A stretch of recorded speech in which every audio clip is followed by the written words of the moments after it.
quarta, 22 de setembro. Verso para memorizar. Mas como está escrito, nem olhos viram, nem ouvidos ouviram, nem jamais penetrou em coração humano o que Deus tem preparado para aqueles que o amam. 1 Coríntios 2, 9. Descanse em paz. Há muitos séculos, os cristãos aguardam a volta de Cristo. Ela é a culminação das nossas esperanças, e não apenas das nossas, mas das esperanças dos fiéis ao longo da história.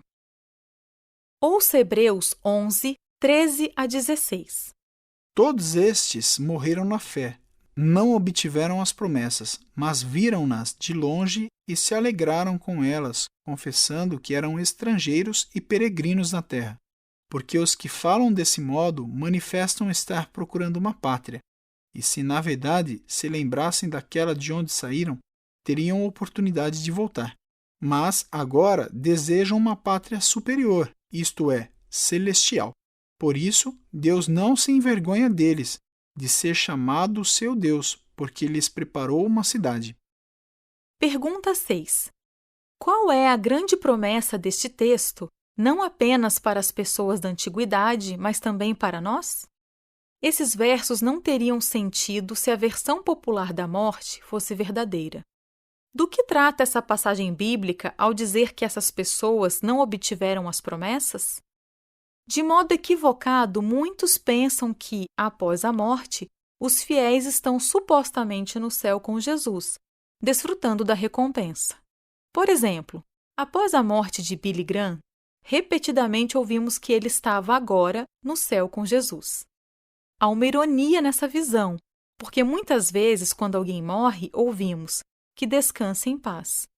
Mas o que está acontecendo? As pessoas estão descansando em paz ou estão no céu fazendo o que deveriam fazer lá, talvez observando a vida aqui na terra? Ouça João 11, 11. Tendo dito isso, acrescentou: Nosso amigo Lázaro adormeceu, mas vou para despertá-lo. Pergunta 7. Como Jesus descreveu a morte? A ideia do descanso em paz é a verdade sobre o que acontece na morte, não é mesmo? Os mortos estão em repouso. Em O Desejado de Todas as Nações, lemos, abre aspas, para aquele que crê, a morte é de pouca importância. Cristo fala dela como possuindo pouco valor. Se alguém guardar a minha palavra, nunca verá a morte, nunca provará a morte. Para o cristão, a morte é apenas um sono, um período de silêncio e escuridão. A vida está escondida com Cristo em Deus.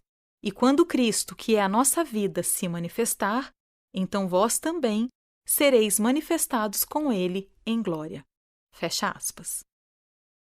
Jesus comparou com um sono inconsciente a condição da pessoa entre a morte e a manhã da ressurreição. Mas também enfatizou que os salvos e os perdidos receberão sua recompensa após a ressurreição. Ele destacou a necessidade de estarmos preparados para a morte. Que conforto obtemos ao saber que nossos queridos falecidos estão descansando agora?